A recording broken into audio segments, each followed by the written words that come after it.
How do you define good sportsmanship? Good sportsmanship, that means like being nice to the losers if you win and being accepting if you lose. Don't like say that they're cheating or whatever. When you're not doing everything by yourself and like you help others. I guess by being a good sport, I don't know, just not causing any problems, just being understanding. Even if you lose, to like think like I'm still a winner and everything. If somebody's like not doing as good, maybe you cheering them on and don't bring them down if they're already like feeling bad. Just try to lead them on to good and clap for them and stuff like that. You know, you always have a team. You can't always make yourself the whole team. I would say it's easy to win. It's hard to lose. Obviously harder to lose. So if you can cope with the losing part of it, then you should be fine. Being fair. Being supportive to others. Good sportsmanship is not being a sore loser. Yes. When you get accidentally punched in the face in a sporting event, good sportsmanship is not. About that, by the way. It's okay. It's not rising up against that person and violently overreacting. That's what good sportsmanship is. Playing sports is a great way to build character and confidence. Wait! Oh my gosh. Sorry. Hey, Catherine. Sorry, I'm here. Sorry. Where were you? I was at, oh gosh, I'm so sorry I'm late. I was at the cross camp this morning, and I have to go to field hockey right after. I'm really stressed out. Sorry, I'm really tired. Yeah, sorry we had to start without you, but tight schedule and everything, you know. So you seem really into sports. Yeah, I definitely am. Big part of my life. Yeah, I know. I don't play any team sports, but I enjoy watching them sometimes. It's just, I can't understand why so many athletes, coaches, and parents take it so seriously. Some of them make it seem like their lives depend on winning. Well, some of their lives do depend on winning. Some people will do anything it takes to win. I mean, I've seen plenty of examples of poor sportsmanship, but I think that most of us who do it pretty much just do it for the love of the game and to have fun. I'm sure that's true, but you can't deny that unsportsmanlike conduct, like using performance-enhancing drugs and even cheating, are real problems in sports today. Well, I would guess that more males are guilty of poor sportsmanship than females. That may be true. We'll find out the answer to that and other questions today on our show on good sportsmanship. Hi everyone, I'm Jack. And I'm Catherine. And this is Realfaith TV. Our spotlight guest today is Chris, who is a star athlete in football and wrestling at Holy Cross High School in Delran, New Jersey. Chris will share his philosophy on good sportsmanship. And we'll find out if our studio guests practice good sportsmanship. But first, let's go back to the teens on the street and find out if they think good sportsmanship is important. Let's check it out. Do you think good sportsmanship is important and why? Yes, because if you want to think like you're the center of the team, like you're really not though, because like the whole team works to win. You're disrespecting others if you don't show good sportsmanship. Yes, because if you don't have it, it could hurt somebody's feelings. If you keep saying, "Oh my gosh, why are they doing that?" and stuff like that. It's important because sometimes people don't like to do everything by themselves. Like they need help, or you might need help with something else. Oh, it's really important. Oh my God, yeah. You don't want to look like the idiot who gets mad at everything. And it's about the playing that's important. It's not about winning. If you don't have sportsmanship, then I mean the whole concept of actually playing the sport is really not there. Like, you have to be able to take the fact that you aren't the best at something maybe sometimes, and work with that from there and get better. Sportsmanship is so important because, I mean, honestly, how many of us are all-star, crazy talented athletes? So I think, if you're on the field and you're just getting encouraged from your other players, it makes the whole experience much more enjoyable. Yeah, exactly. It's the whole point of a team sport right. kind of thing.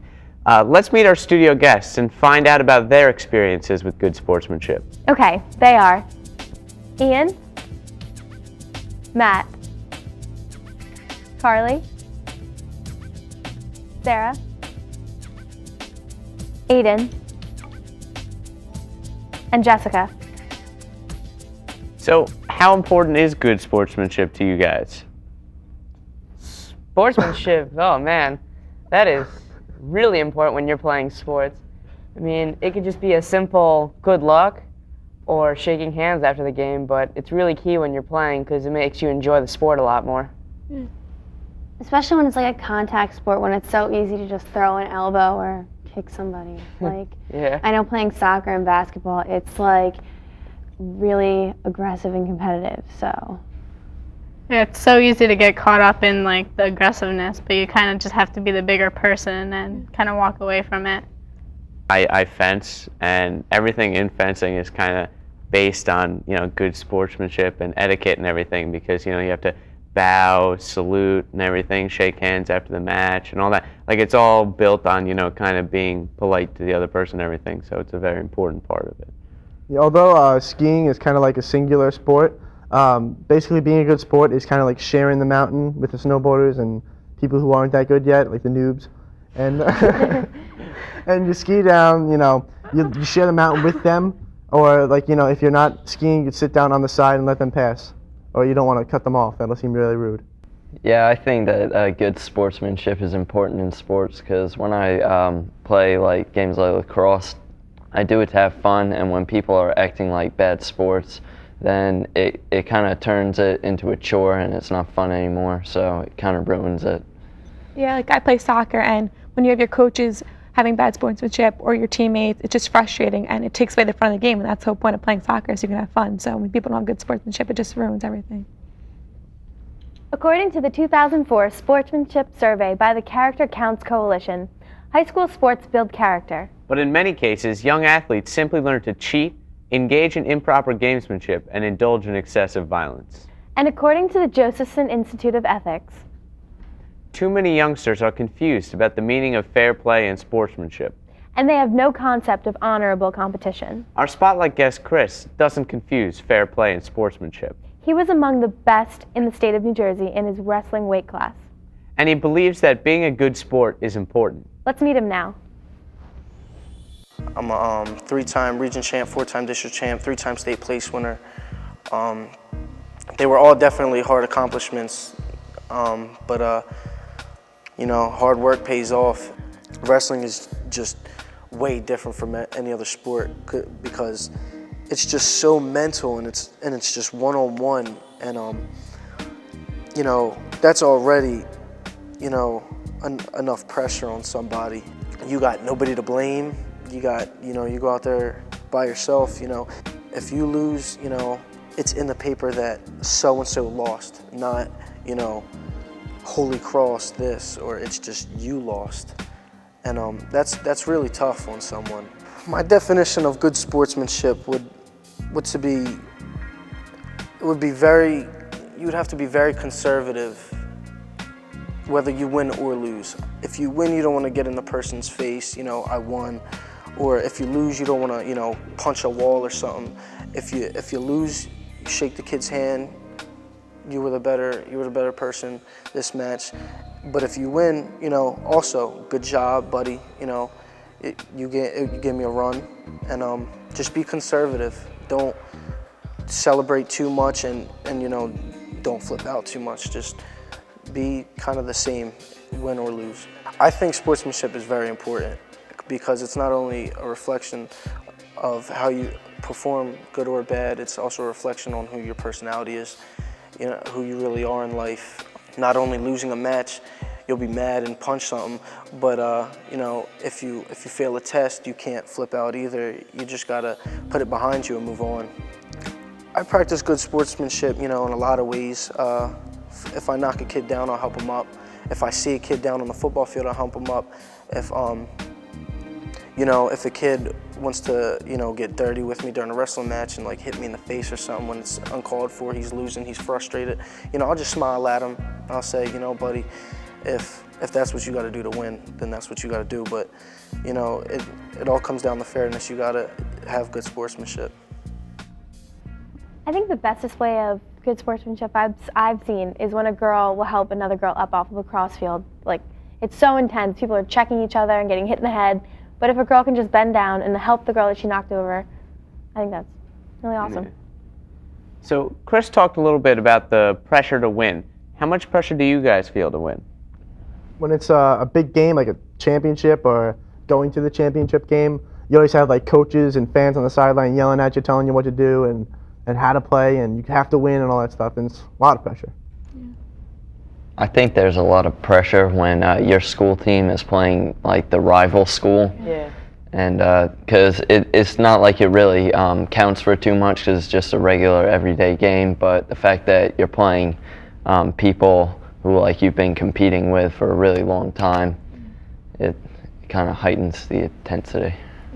And it's just that feeling of winning. It's just that feeling of being on top. Everyone wants to feel it, and it's just that's what your real motivation is, and that's the pressure that you get to be on top and be the best. Everyone wants to like be on top, and I guess people put the pressure on themselves to like work up, and it could also mean like bad sportsmanship within their own team, and like usually people realize that. Mainly our team will be like, all right, well, we'll play our game, like calm down, it's not a big deal. My school is huge for sports, so pressure comes from everyone. Like, you walk into English class and your teacher's like, oh, good game, like, oh, you have another one tomorrow, like, you're gonna do well, you're gonna score for me. It's just like, the pressure comes from everywhere. Well, I go to the same school, and like, the fans from the school are like amazing. Like, every week there's like a different banner in the gym talking about what team to be, and so like, I think the pressures from the fans like make you develop a pressure within yourself to win. Yeah. You also get pressure like from your teammates because you don't want to mess up. You want to play like your best game every game, and you don't want your teammates to feel like you let them down or you lost a game because of them. Like, that's where you get pressure from too. Like, it's your whole team, I think. 58% of males and 24% of females say it is proper to deliberately inflict pain in football to intimidate an opponent. And 47% of males and 19% of females think it's proper to trash talk a defender after every score. 30% of males and 16% of females feel it is okay to pitch at a batter who hit a home run last time up. That all sounds like unsportsmanlike conduct to me. Let's go back to our teens on the street and find out how often they have witnessed unsportsmanlike conduct. Can you think of any times when you were a sore loser or didn't treat your competitors with respect, even if it was when you were younger, just starting out on sports? Yeah, I actually can. I remember one time when the other team won, me and my entire team booed the other players. It just like in Munchkin soccer or something, but I remember I was being really, really mean. I just remember every time we used to play when we were younger, there would always be a fight at the end. But it's not like that now. In like gym class all the time. Like when I used to play baseball and stuff, like I wouldn't let anybody help me. I wouldn't help anybody. I would just like try to do everything by myself. Like even though we're supposed to be playing as a team. Like at a cheerleading competition, one of my flyers, she fell on the side of the pyramid, and I kind of got angry at her and yelled at her because it like cost us a competition. I get really competitive sometimes, and I get a little angry. I don't know if it's for sports, but I sing at a studio, and it's really hard for you to have good sportsmanship when there's so many amazing voices around you, and you want to be just as amazing as them, or you want to compliment them, but at the same time you want to step back and you want to be like, all right, maybe I shouldn't say anything because you're just jealous, you know? So at a competition, these girls were all like, just everything was messed up, and I got so mad. I didn't like keep my cool, and then our coach yelled at us, and then I learned from that, and I just kept my cool the rest of the time. Yeah, one time in a game when someone actually tried to hit me. That's about it, though. No, I like to always keep my, keep them going, because then they don't want to play with you anymore. So it's important.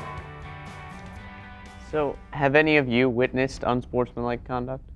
I think everybody in the world has witnessed unsportsmanlike conduct. If you've ever watched a game or actually been at the game, like I remember one time I was playing baseball, and the guy who was up at bat, I struck him out, and he threw the bat like off near the dugout, and I thought that was really inappropriate. Yeah, like one time in a soccer game, a girl deliberately just like dropped me, took my feet right out under me just because I was like that one step ahead of her. I've been unsportsmanlike. I didn't start it, of course, but Of course.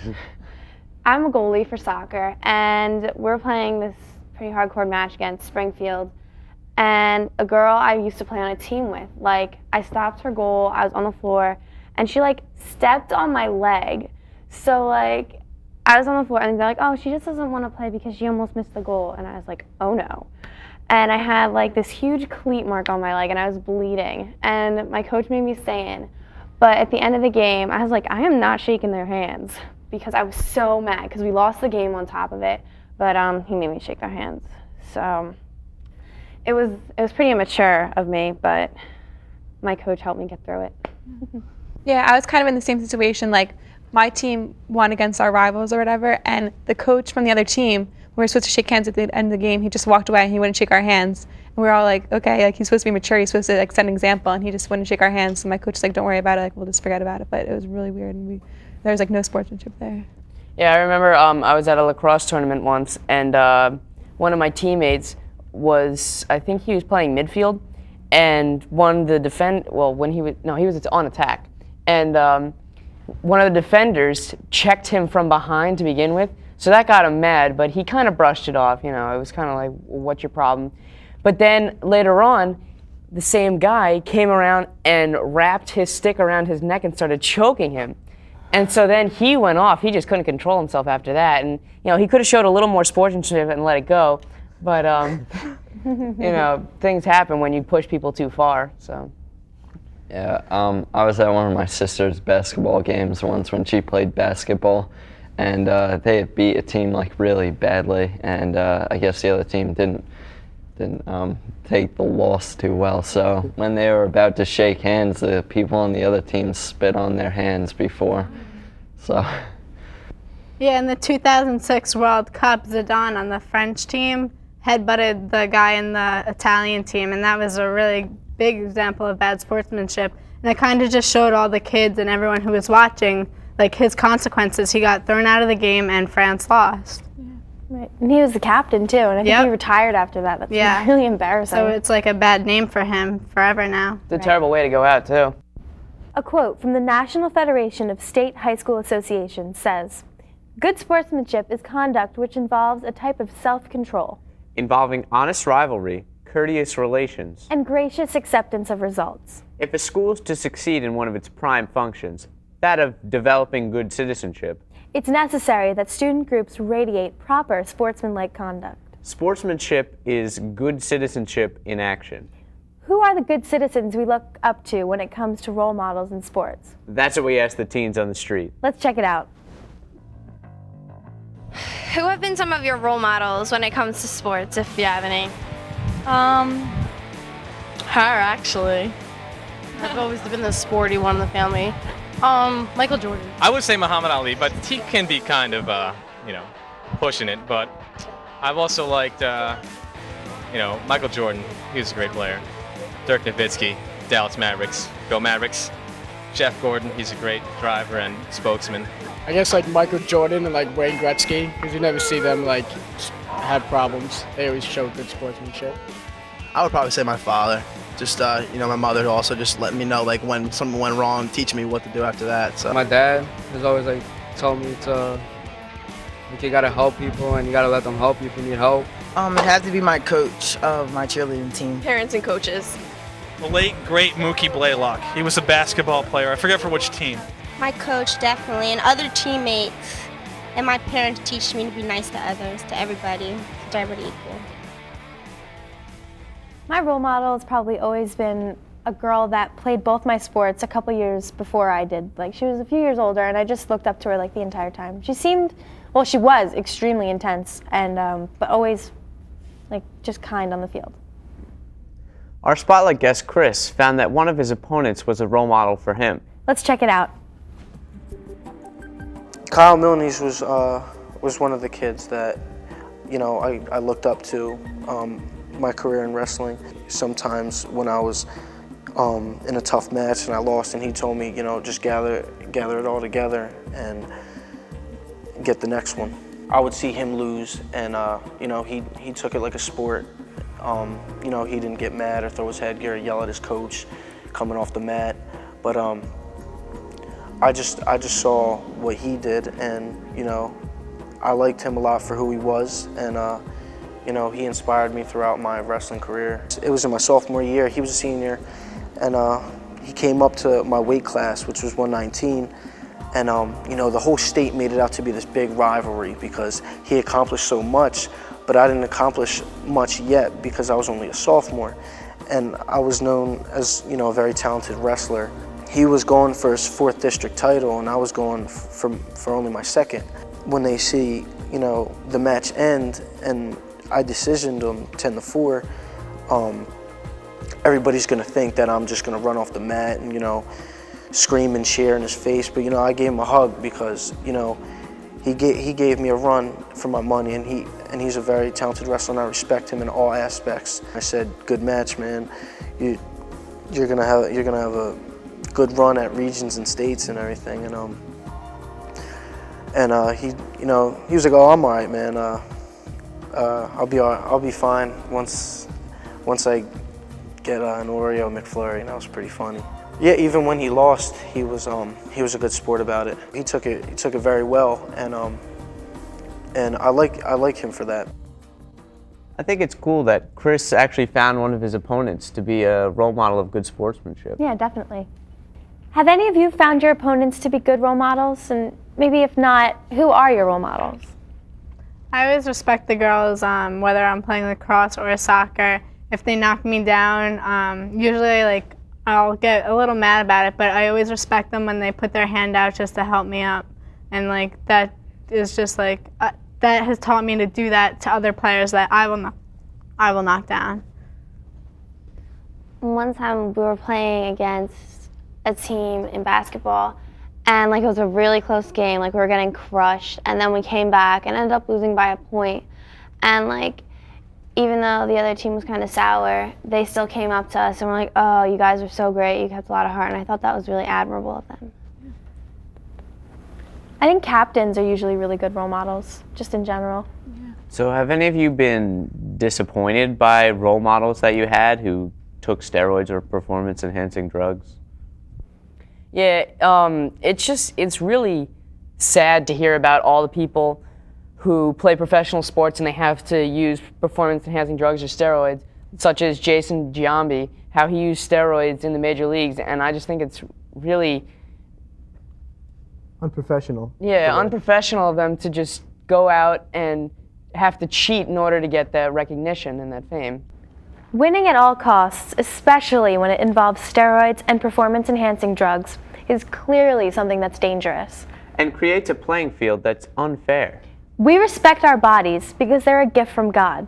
We shouldn't put ourselves or others in danger by using illegal and unhealthy substances simply for the sake of victory. There's nothing wrong with trying our hardest and playing hard. But we do have to learn to accept that we won't always win and be gracious in our losses. Let's go back to our interview with Chris and find out about his biggest loss in the state semifinal wrestling tournament during his sophomore year of high school. Next, he tells how difficult it was and how his faith gave him the strength to continue in the tournament. My biggest loss of my life, overall in anything, is when my sophomore year in the state semifinals, I was winning 5-1 with 40 seconds left, and Rahway's Darian Caldwell pinned me. I'm not gonna lie, man, I was in denial. I was like a zombie. I didn't even know what to say or think. I was 40 seconds away from the state finals, and just that match puts the sourest taste in my mouth. Shook his hand, walked off the mat, and that was that. You just gotta think, it happened for a reason. Maybe God has something else in stock for me, somewhere down the road. I said, Jesus, help me get through this tournament. I'm in a big, predicament in this tournament right here.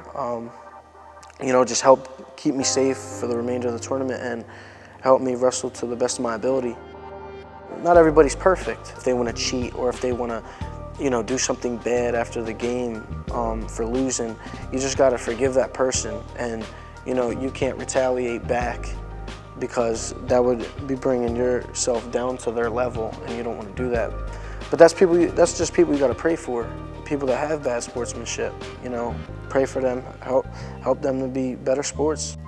You just got to try and follow in the footsteps of God and try to be like him. No one will ever be like him, but you always got to try and just have faith, and you'll do good things. So, does your faith help play a role in helping you to be a good sport? Yeah, I think. Oh, Go ahead. Oh, thank you. I think every time when I get angry, what would Jesus do? And I think he would be a good sport and help those who have fallen up and he'd just keep it cool. Well, like, your faith helps you to be a good person, and like keeping your cool in an athletic match is part of being a good person. So yeah, I agree with what Matt said. Something my mom taught me was, and it's in an acronym, JOY. It means Jesus, other, you. So she was like, put Jesus first, then others, you. So treat them like better than they're gonna treat you, and just like respect them, and they'll respect you back. That's really cool. I never heard that before. I think one thing that's really important is prayer, because even if you have good sportsmanship, you have to pray for all people that don't have as good sportsmanship as you do. Then maybe one day they'll learn, or maybe one day they'll learn from other people and see what they do. Yeah, like before every lacrosse game, my team used to gather around to a circle and we used to say a prayer. And we used to just pray that everyone would be safe and nothing that would go wrong. Good sportsmanship is the exact opposite of greed and deceit. It calls all those who are competing to be their very best, To try with all their skill and determination. and to challenge each participant to excel more than they even believed possible. But it never does any of this at the cost of a person's dignity. In Genesis chapter 1, verse 26, the scriptures say, Then God said, Let us make man in our image. after our likeness, We are made in the image and likeness of God. made good and pleasing to God. We are called to find that goodness in ourselves and in all we meet. Even those we compete with in athletics. Do you have any stories of good sportsmanship to share with us? We want to know. Contact us through our website, The address is www.realfaithtv.com. or you can call us at 609-406-7402. We leave you today with one final thought from 1 Corinthians. Whatever you do, Do it for the glory of God. thanks for watching. We'll see you next time on Real Faith TV. God bless.